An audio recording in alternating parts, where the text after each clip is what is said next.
এরই ধারাবাহিকতায় যখন দাজ্জাল আসবে, তখন দাজ্জালকেও আল্লাহ মৃতকে জীবিত করার ক্ষমতা দিবেন ডাল ভাতের মতো। আল্লাহর সৃষ্টি মানুষ, দাজ্জাল আদমের সন্তান, আল্লাহর সৃষ্টি। ঈসা আলাইহিস সালাতু ওয়াস সালাম আদমের সন্তান, আল্লাহর সৃষ্টি। আল্লাহর অনুমতিতে, আল্লাহর দেওয়া ক্ষমতা ঈসা আলাইহিস সালাম মৃতকে জীবিত করতেন ডাল ভাতের মতো। আল্লাহর দেওয়া ক্ষমতায়, আল্লাহর অনুমতিতে দাজ্জাল কিয়ামতের পূর্ব মুহূর্তে মৃতকে জীবিত করবে ডাল ভাতের মতো। পরকাল এত বাস্তব, মানুষ মৃতকে জীবিত করবে, তো আল্লাহ তো বহু দূরের কথা। তো মানুষ মৃতকে জীবিত করেছে ডাল ভাতের মতো ঈসা আলাইহিস সালাতু ওয়াস সালাম আল্লাহর অনুমতিতে। মানুষ মৃতকে জীবিত করবে দাজ্জাল আল্লাহর অনুমতিতে, অতি দ্রুত, অতি নিকটে। এই আসলো বলে, এই হলো বলে মানুষকে ডাক দিয়ে বলবে, তোমার বাপ দাদা 14 গোষ্ঠী সব মৃতকে জীবিত করে দিই কবর থেকে। বলে দেন, সব মৃতকে কবর থেকে জীবিত করে দিবে। এটা বাস্তব সহিহ হাদিস। আপনার মৃত দাদা জীবিত অবস্থায় উঠে আসবে, আপনার মৃত পিতা জীবিত অবস্থায় উঠে আসবে। দাজ্জাল বলবে, এবার বলো আমার উপর ঈমান আনবা কিনা। কি ভয়ঙ্কর ফিতনা! পৃথিবীর যেটা সবচেয়ে বড় অসম্ভব, সেটা আল্লাহ ডাল ভাত করে দিবেন, সেটা হচ্ছে মৃতকে জীবিত করা। তারপরেও যদি মানুষ বিশ্বাস না করে যে না, হ্যাঁ মৃতকে জীবিত করা সম্ভব, তাহলে আর কিছু করার নাই। আর অসংখ্য দলিল এবং যুক্তি আল্লাহ সুবহানাহু ওয়া তাআলা পবিত্র কোরআন মাজিদে তুলে ধরেছে। তাহলে আলোচনার সারমর্ম সামারিতে ফিরে আসে। যখন একদল মানুষের চিন্তা হবে পরকালমুখী, যে মরেই তো গেছে, তাহলে দুনিয়াবি সফলতার মানদণ্ড নিয়ে চিন্তা হবে না। যে কি এমপি, আমি যদি এটা না করি, এখন দুর্গাপূজার মন্দিরে গিয়ে যদি পাহারা না দিই, তাহলে মানুষ তো আমাকে ভোট দিবে না। কেননা চিন্তা কি? দুনিয়াবি। চিন্তাটা কি বলেন তো? দুনিয়াবি। যখন ঈমান বিল গায়ব, ইয়াকিনের স্তরে, যে আল্লাহর ফেরেশতা তো আমার সাথে আছে, দুনিয়া তো কিছুই নয়, পরকাল বাস্তব। যখন শুধু এই দুইটা আকীদা এবং বিশ্বাস ইয়াকিনের লেভেলে চলে যাবে, তখন মানুষ অন্তত আর দিনকে বিক্রি করবে না। না হলে দেখবেন যে এটা এখন বাংলাদেশে বাস্তব ঘটতেছে, যে আপনি ভোটারের মন জয় করার জন্য দিনকে বিক্রি করছেন। আবার ঠিকই যখন ইসকন, হিন্দুত্ববাদী, তারা যখন মসজিদের ইমামকে পর্যন্ত গুম করে ফেলতেছে, উঠিয়ে নিয়ে যাচ্ছে, তখন সবাই চুপ। কেন চুপ?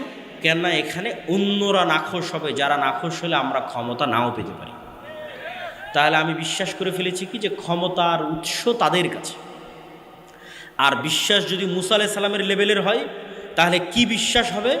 যে আল্লাহ যদি মুসার লাঠিকে সাপ করে দিতে পারেন, তাহলে আমার দাবি দাওয়া, আমার আদর্শ যদি ঠিক থাকে, তাহলে আমেরিকার পারমাণবিক বমকে পানি করে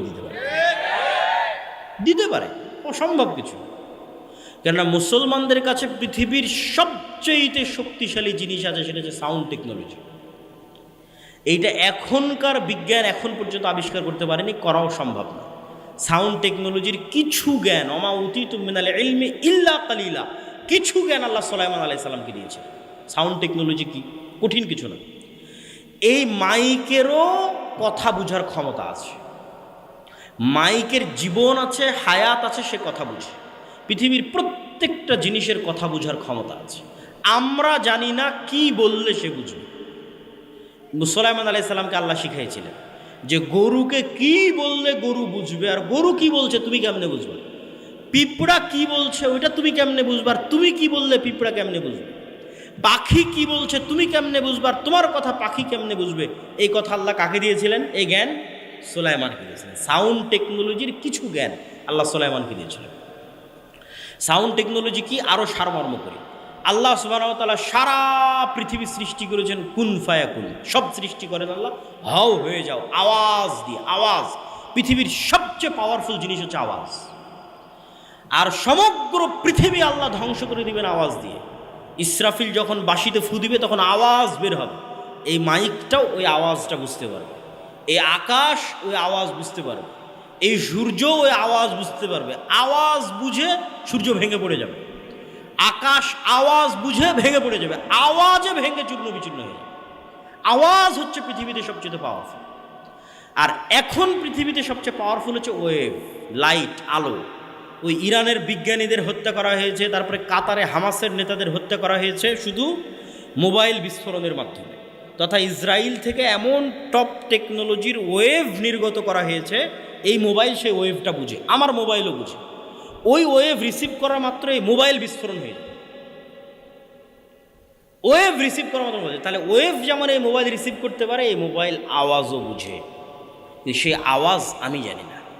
এই জন্য রাসূল সাল্লাল্লাহু আলাইহি ওয়াসাল্লাম বলছেন, কিয়ামতের পূর্ব মুহূর্তে মুসলমানদের আল্লাহু আকবার আওয়াজে প্রাচীর পড়ে যাবে, আওয়াজে প্রাচীর পড়ে যাবে। আওয়াজ সবচেয়ে মোস্ট পাওয়ারফুল।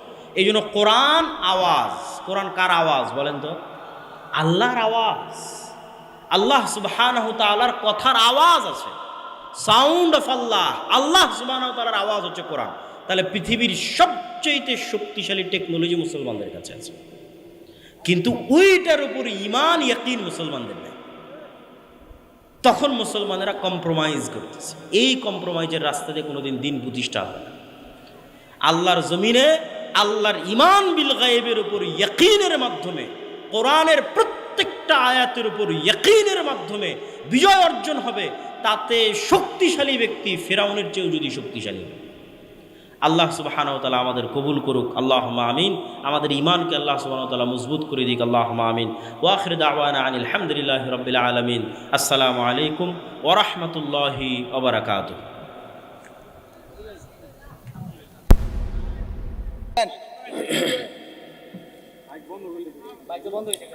জি, সালাম আলাইকুম।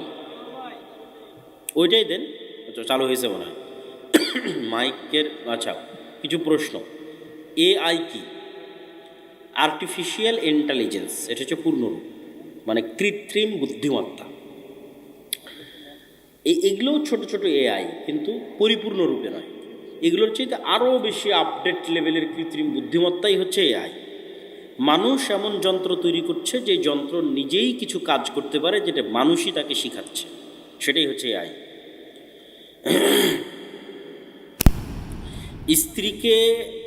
স্ত্রীকে রাগে এক তালাক বললে কি আবার বিয়ে পড়াতে হবে? না। আচ্ছা, স্ত্রীকে রাগে এক তালাক বলার পর যদি স্ত্রী বাপের বাড়ি চলে গিয়ে থাকে এবং 3 তুহুর বা 3 হায়েজ অতিক্রম হয়ে থাকে, তথা ইদ্যতের যে সময়কাল সেটা অতিক্রম হয়ে থাকে, তাহলে নতুন করে বিবাহ পড়ালেই হবে, ফেরত নেওয়া যাবে, নতুন করে বিবাহ পড়াতে হবে। আর যদি এক তালাক দেওয়ার পর বাপের বাড়ি যায়নি, আবার আগের মতো ঘর সংসার করেছে, আপনার সাথে থেকেছে, তাহলে বিবাহের দরকার নাই, সে আপনার বৈধ স্ত্রী। মোবাইলে গেম খেলা যাবে কি? এইটা হচ্ছে ইসলামের মূলনীতিটা বুঝতে হবে, যে ইসলাম প্রোডাক্টিভিটিকে পছন্দ করে, যে মানুষ অলস সময় নষ্ট করবে, এইটার বৈধতা ইসলামে নাই। মানুষকে কাজে ব্যস্ত থাকতে হবে, যে কাজের বাস্তব কোনো প্রতিফল আছে। তো জুয়া যে জিনিসগুলোর মধ্যে পড়ে, সেই জিনিসগুলোর মধ্যে এটাও, যেটাতে বাস্তব সরাসরি কোনো উপকার নাই, তথা শারীরিক কোনো উপকার নাই, অন্য কোনো উপকার নাই, সেগুলোর মধ্যে যেমন লুডো, ক্রামবোর্ড, মোবাইল গেম, এগুলো সব এড়িয়ে চলা উচিত। মসজিদে টাকা বা অন্য কিছু মানত করা জায়েজ কিনা? প্রথম কথা হচ্ছে যে মানত না করে বেশি বেশি দান করা উচিত। এত বেশি দান করা উচিত যেন মানতের প্রয়োজন না পড়ে, এটা 1 নম্বর। 2 নম্বর, মানত করা যাবে না এ কথা না। মানুষ বিপদে পড়লে আল্লাহ সুবহানাহু ওয়া তাআলার নামে মানত করতে পারে এবং মানত পূরণ করা জরুরি। মানত করলে মানত পূরণ করা জরুরি। আল্লাহর নামে হবে, কিন্তু সেটা যে কোনো কিছু হতে পারে, যে আল্লাহ মসজিদে এটা করে দিব, বা মাদ্রাসায় এটা করে দেবো, বা এটা করবো, এটা কোনো সমস্যা নেই। ফেসবুকে অনেকেই পিতামাতার জন্য আল্লাহর কাছে ক্ষমা প্রার্থনা করেন, যেমন বলেন, হে আল্লাহ আমার পিতামাতা ক্ষমা করে দেও। এটা ফেসবুকে বলাটা কেমন? প্রথম কথা হচ্ছে, ফেসবুকে বলতে চাইলে অন্যদেরকে বলতে পারে যে আপনারা আমার বাবা মায়ের জন্য দোয়া করবেন, এটার জন্য বলতে পারে, কিন্তু সে একা একাই দোয়া করবে তার জন্য ফেসবুকে বলতে হবে, এটার প্রয়োজন। সাধারণত মানুষ ফেসবুকে এটার জন্যই বলে যে আমি দোয়া করছি, আপনারা একটু আমার বাবা মায়ের জন্য দোয়া করেন, এটার জন্যই বলে। শুক্রবারের দিন জোহরের ওয়াক্ত সুন্নাত সালাত কত রাকাত? শুক্রবারের দিন মসজিদে ঢোকার পর থেকে নিয়ে খতিব সাহেব খুতবা দিতে আগ পর্যন্ত সালাতের কোনো লিমিট নাই। ঠিক যেমন মক্কায় কাবা ঘরে সালাতের কোনো লিমিট নাই, এই দুটা জায়গায় নফল সালাতের কোনো লিমিটেশন নাই। এক, মক্কার কাবা ঘরে তাওয়াফ এবং সালাত, এই দুইটার কোনো লিমিটেশন নেই। আপনি কত রাকাত সালাত আদায় করতে চান আর কতবার তাওয়াফ করতে চান তার কোনো লিমিট নাই। ঠিক জুমার দিন মসজিদে প্রবেশের পর থেকে নিয়ে খতিব সাহেব খুতবা দিতে উঠার আগ পর্যন্ত যত নফল সালাত আদায় করা যায়, কোনো সমস্যা নেই। তো ঠিক আছে, আমরা বৈঠক শেষে দোয়া পড়ি। সুবহানাকাল্লাহু ওয়া বিহামদিকা আশহাদু আল্লা ইলাহা ইল্লা আনতা আস্তাগফিরুকা ওয়া আতুবু ইলাইক। রাসূলুল্লাহ সাল্লাল্লাহু আলাইহি ওয়াসাল্লাম ফেরেশতাদের বিষয়ে এরকম অসংখ্য হাদিস বলে গেছেন বিভিন্ন আমলের ক্ষেত্রে। যেমন কেউ যদি তার অসুস্থ ভাইকে দেখতে যায় তাহলে তার জন্য ফেরেশতা ইস্তেগফার এবং ক্ষমা প্রার্থনা করতে থাকে। কেউ যদি সালাত আদায় করে সালাতের জায়গায় যতক্ষণ বসে থাকে জিকির আজকার তাসবিহ তাহলিল পাঠ করবে, ততক্ষণ ফেরেশতা তার জন্য দোয়া করতে থাকবে। যারা সালাতে প্রথম কাতারে দাঁড়ায় তাদের জন্য ফেরেশতা দোয়া করতে থাকে। এরকম অসংখ্য হাদিস আছে। এগুলোর মাধ্যমে ফেরেশতাদের সাথে বন্ধুত্ব তৈরি হয়। আপনি আপনার সাথে ফেরেশতাকে দেখেও ফেলতে পারেন, অসম্ভব কিছু। ফেরেশতার আলামত এবং অস্তিত্ব অনুভবও করে ফেলতে পারেন, অসম্ভব কিছু।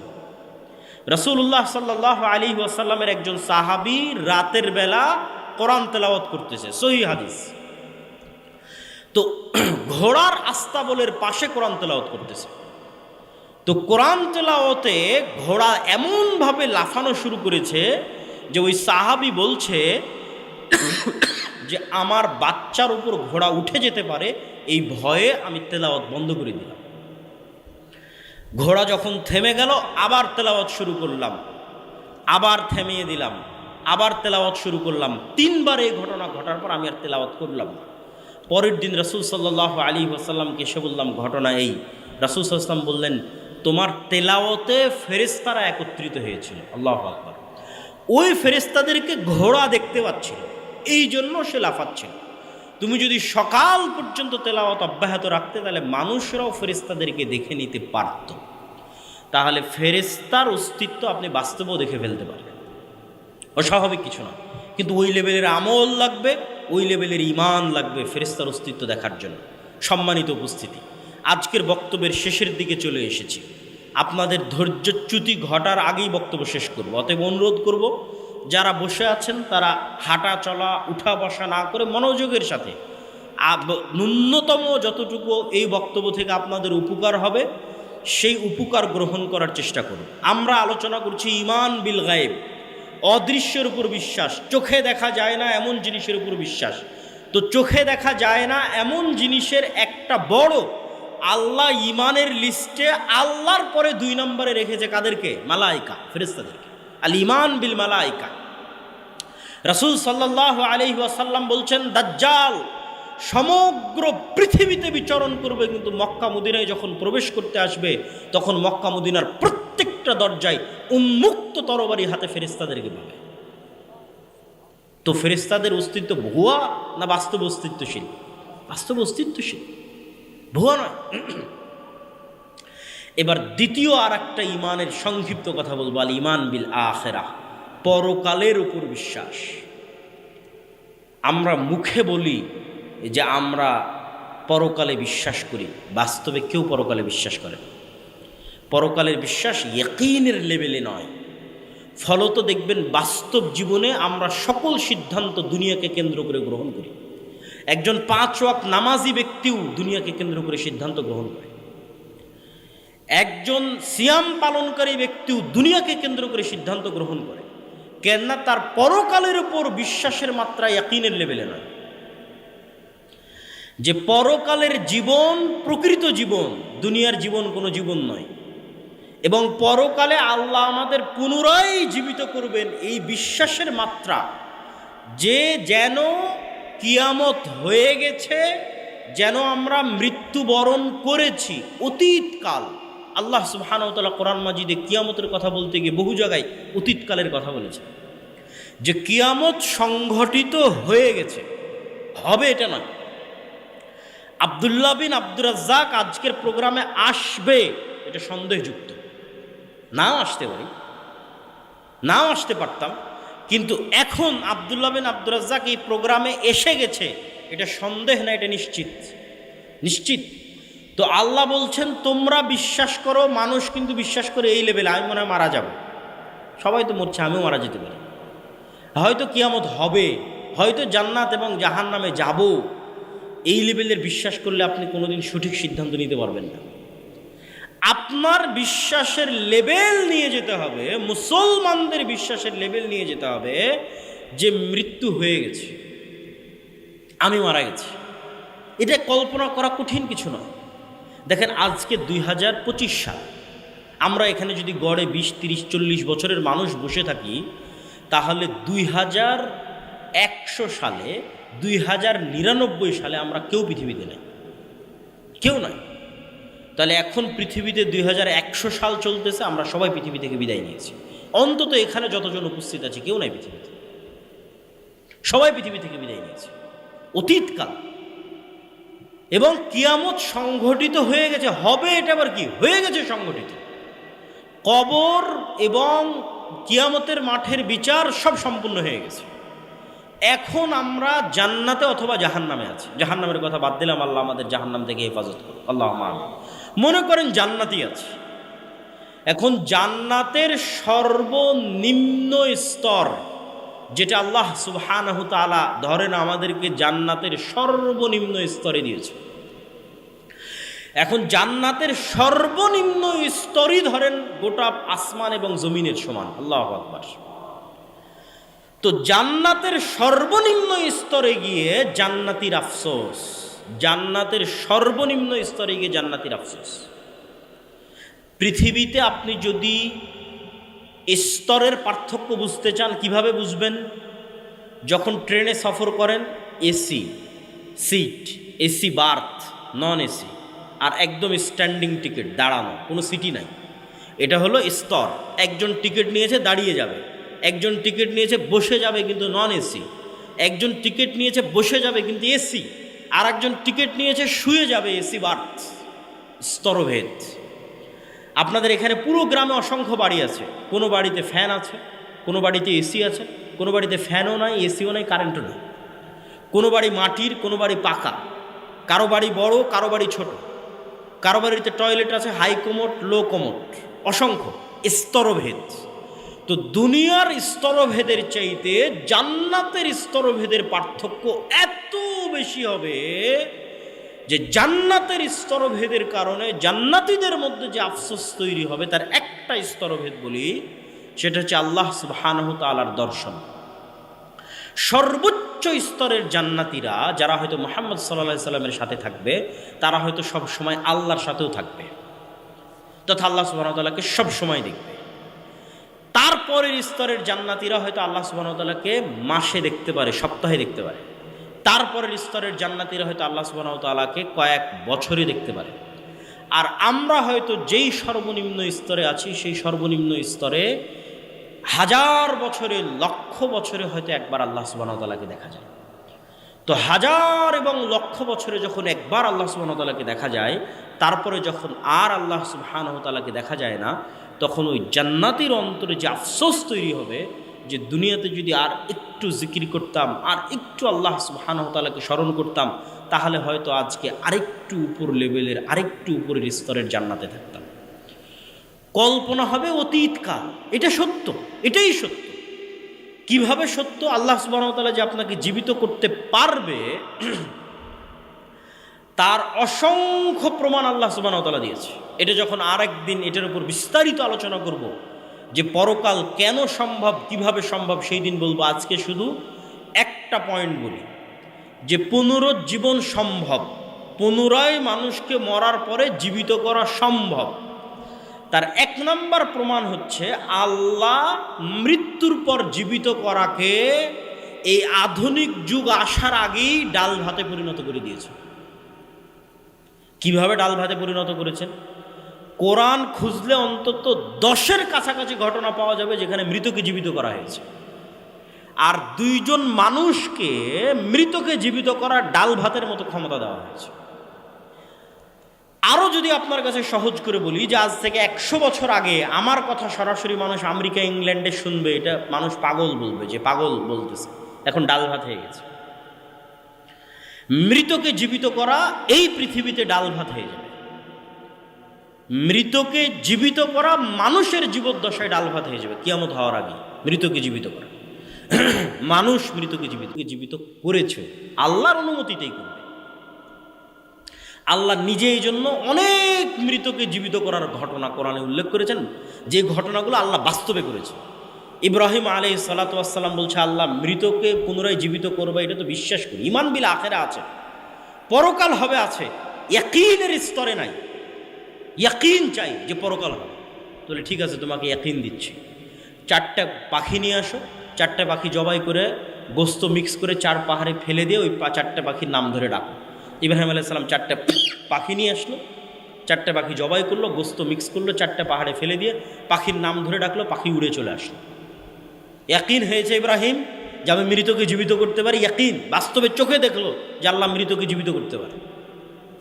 মূসা আলাইহিস সালাতু ওয়াস সালামের সাথে একদল মানুষ গেছে তুর পাহাড়ে, আল্লাহকে দেখবে তাই। লান নুমিনা লাক হাত্তা নারাল্লাহ জাহরাতান ফাআখাযাতহুমুস সায়কাতু। তো আল্লাহর নূরের তাজাল্লিতে সব স্পট ডেড, মারা গেছে। মূসা আলাইহিস সালাম বলছে, আল্লাহ বিপদ, এখন যদি মানুষজনের কাছে ফিরে যাই বলবে সবকে মেরে ফেলে দিয়ে এসেছে, জীবিত করে দেয়। আল্লাহ বলছেন সুম্মা বা'আথনাকুম, তারপরে এই সমস্ত মৃতদেরকে ওদের চোখের সামনে আবার জীবিত করে দিলেন, মৃতকে জীবিত করে দিলেন। একজন নবী এক গ্রামের পাশ দিয়ে অতিক্রম করতেছে, কোরআনের ঘটনা।